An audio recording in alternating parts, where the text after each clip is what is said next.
কাকিমা, ও এই তো কাকিমা। আরে রাকেশ, এসো এসো, ধরুন। অনেকদিন পরে এলে, কেমন আছো? তোমার বাড়ির সব কেমন আছে? বাড়ি সবাই ভালো আছে। তোমার জমির ধান আমি রাইস মিলে পাঠিয়ে দিয়েছি, বাড়ির কাউকে পাঠিয়ে আনিনি। আমাকে এক্ষুনি বাড়ি ফিরতে হবে। সে কি, এসে চলে যাবে? টিয়ার সঙ্গে দেখা করবে না? যাও না, ও ভিতরেই আছে, ওর সঙ্গে দেখা করো।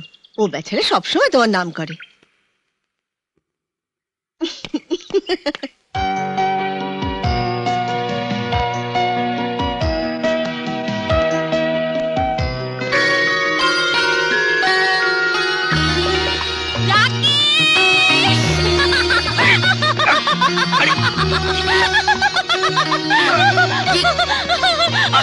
কি করছো?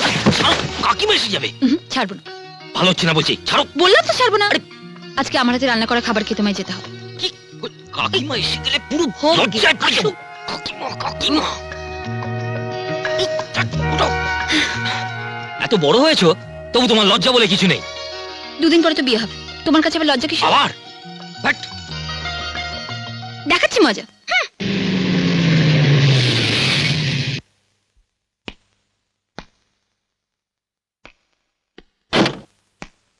টনি, তোর বোন আসছে। হ্যাঁ শোন, ওর সামনে আড্ডা মারা বাদে ঠিক হবে না, চল চল। কিরে নমিতা, তোর আসতে এত দেরি হলো? একটু জ্যামে পড়ে গেছিলাম। জ্যাম কেটে গেছে, ওই দেখ তোর হিরো আসছে।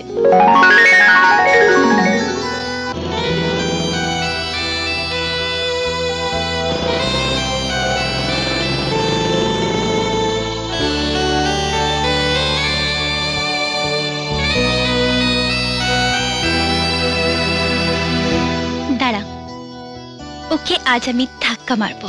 দেখিস তুই আবার ধাক্কা না খাস। অতি সহজ।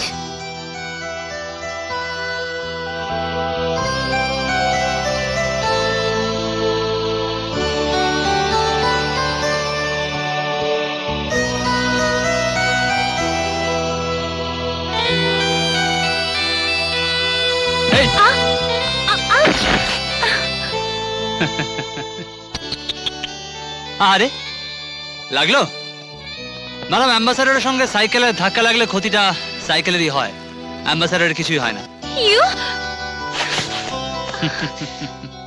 ম্যাডাম, আমি নিজের পায়ে দাঁড়াতে চাই, তাই অত সহজে আমাকে ধাক্কা মেরে ফেলে দেওয়া যাবে না। চলি। ও হ্যাঁ, আর একটা কথা, যেখানে লেগেছে একটু তেল মালিশ করে নেবেন, ব্যথা সেরে যাবে।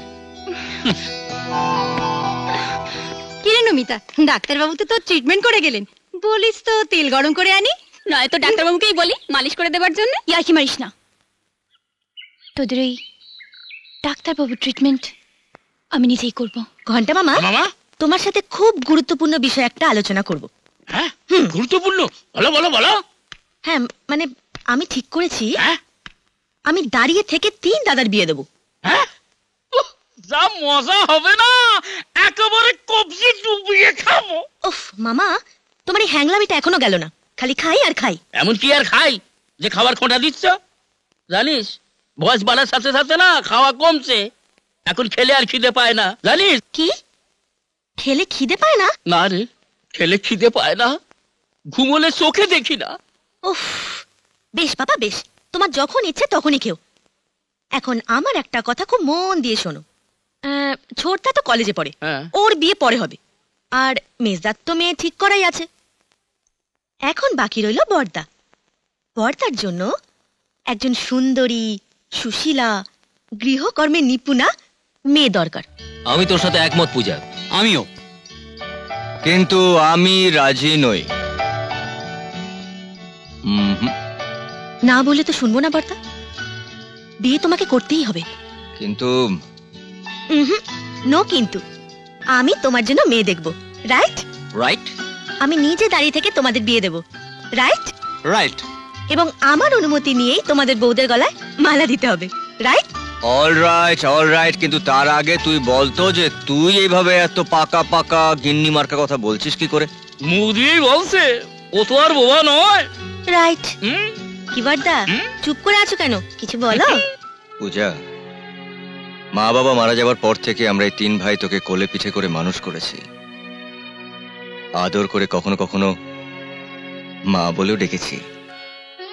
তোর কোনো কথা আমি কখনো ফেলতে পারি বল? জানি বর্দা, তাই তো মা হয়ে তোমাদের উপর মায়ের কর্তব্য পালন করতে ইচ্ছে করে। মেজদা, ছোটদা, তোমরা বর্দার পাত্রী দেখা শুরু করো। আর বর্দা, তুমি আর কোনো আপত্তি করো না। নমস্কার, আসুন আসুন, আমি আপনাদের জন্যই অপেক্ষা করছিলাম। আসুন ভেতরে আসুন, ভেতরে আসুন আসুন আসুন, বসুন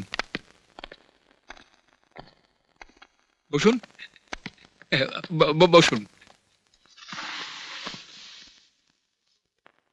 দেখুন, নিজের মেয়ে বলে বলছি না, অঞ্জলি আমার রূপে লক্ষ্মী, গুণে সরস্বতী। ও সবাই সঙ্গে একত্রে থাকতেই ভালোবাসে। আপনার মেয়েকে ডাকুন।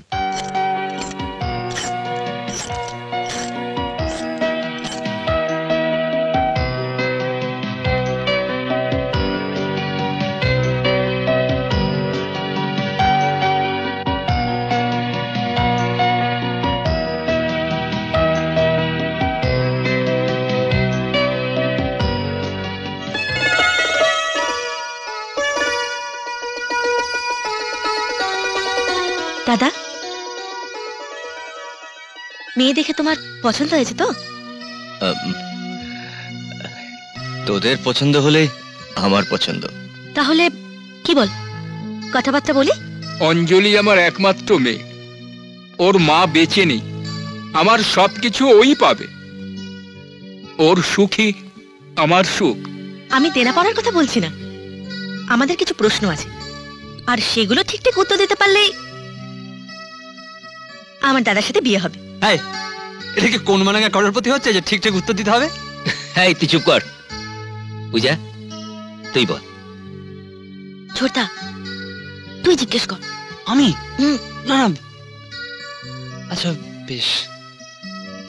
আচ্ছা বলুন তো, বিয়ের পর নতুন বউ বাবার বাড়ি থেকে স্বামীর বাড়িতে কি নিয়ে যায়?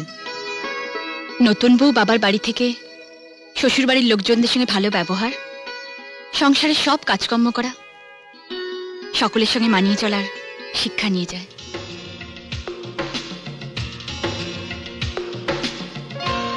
একটা নতুন মেয়ে তার স্বামীর সঙ্গে কিভাবে মানিয়ে নেবে? স্বামীর যা পছন্দ আমার সেটাই পছন্দ, আর স্বামীর যা অপছন্দ সেটাই আমার অপছন্দ। আমার একটা লাস্ট প্রশ্ন আছে, দাদার বউকে আমি কি বলে ডাকবো? বাবা মা যদি বেঁচে থাকেন তাহলে বৌদিকে বৌদি বলে ডাকতে হবে, আর বাবা মা যদি না থাকেন তাহলে বৌদিকে মা বলে ডাকতে হবে। বাহ, দারুণ, একদম ঠিক উত্তর। সবাই তো প্রশ্ন করলো, কিন্তু জামাই তো কোনো প্রশ্ন করলো না। আমার ভাই বোনদের প্রশ্নই যথেষ্ট।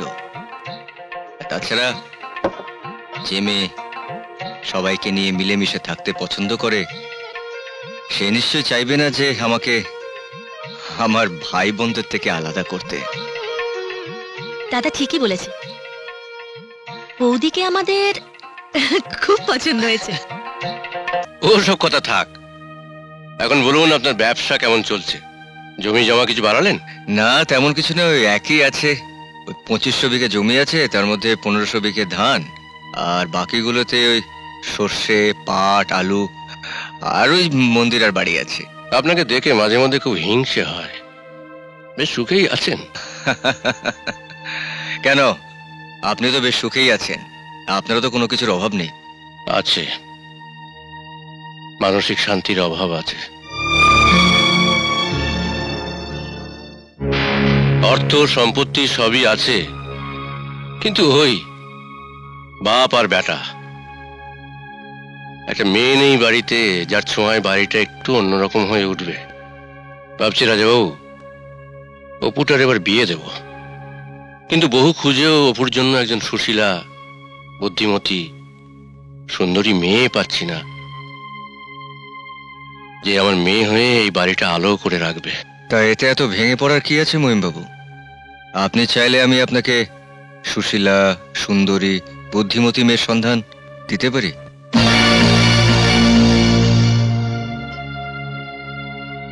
দিতে পারেন? আপনি দিতে পারেন? হ্যাঁ, আমার বোন পূজা। আপনারা এই অঞ্চলের অভিজাত লোক, পাল্টা ঘরও হবে।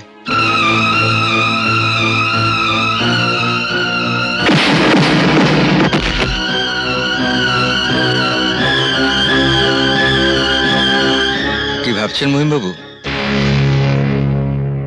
আমি কি আপনার আত্মীয় হওয়ার যোগ্য নই? না না না না, এই আপনি কি বলছেন রাজাবাবু?